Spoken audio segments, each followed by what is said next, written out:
Last but definitely not the least, a question from Nick Aswer. And this is what he had to say.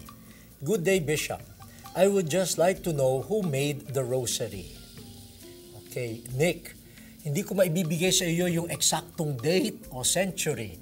Pero somewhere in the Middle Ages, parang ganito ang nangyari. Maraming tao hindi pa marunong bumasa ng Biblia. Hindi marunong bumasa. No? Ganon. Kaya kahit bigyan mo ng prayer book, bigyan mo ng Biblia, hindi nila mabasa. Kaya nangyari ganito. Habang yung iba nakakapagdasal by reading the Bible or specifically the Psalms, yung mga salmo, merong na-develop na prayer para sa mga hindi marunong bumasa. Pero equivalent pa rin sa number of the Psalms. Kasi ang Salmo, 150.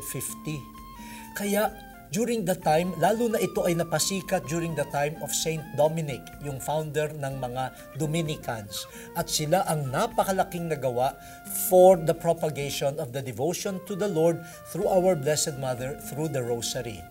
So 150 Hail Marys or beads to correspond to the 150 Psalms. At yung prayer na yon, biblical din naman. Kasi yung Our Father, galing yan sa Bible. Yung Hail Mary, galing yan sa Bible. So, it is a very humble prayer. It is the prayer of poor, simple people who cannot read, but they want to pray. At yung prayer na yon nakafocus sa mysteries of the life of Christ. Kaya hindi ko man mabasa yung kwento ng Annunciation, it is brought to my attention, the first mystery, the joyful mystery, the Annunciation. At siguro merong nakakabasa na pinapahayag yun, and then the Hail Marys follow. So, ang ganda. At ngayon nakakatuwa, kahit na yung marunong bumasa, ayan, nagdadasal pa rin ng rosary.